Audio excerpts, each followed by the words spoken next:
The census is a survey of American households that takes place every 10 years.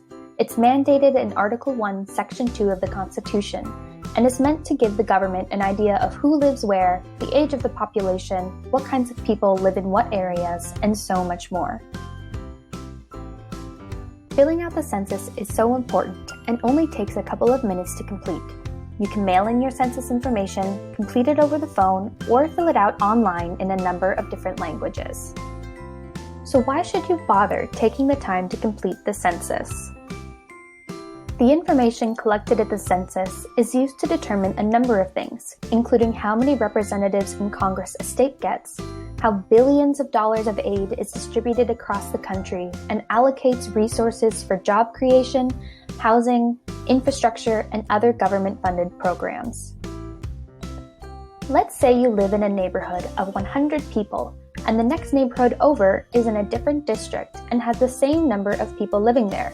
You're roughly the same racially, ethnically, and economically.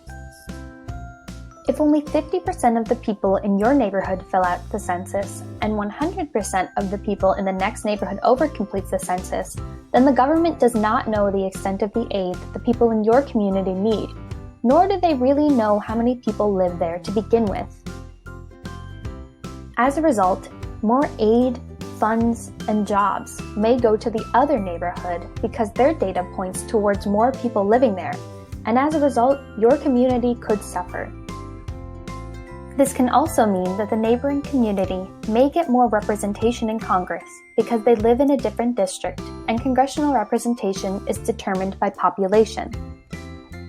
That means that the other neighborhood has more people who can advocate for them and help create legislation and programs that can help the people in their community. Remember, if the government doesn't know that you're there, they won't know to give your community their fair share of resources.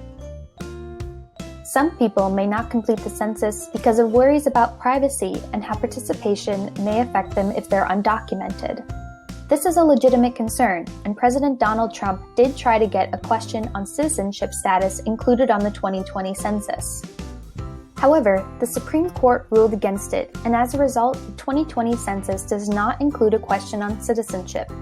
It's also important to note that as it stands, data collected in the census is protected by federal law and cannot be used against you by any government agency or court.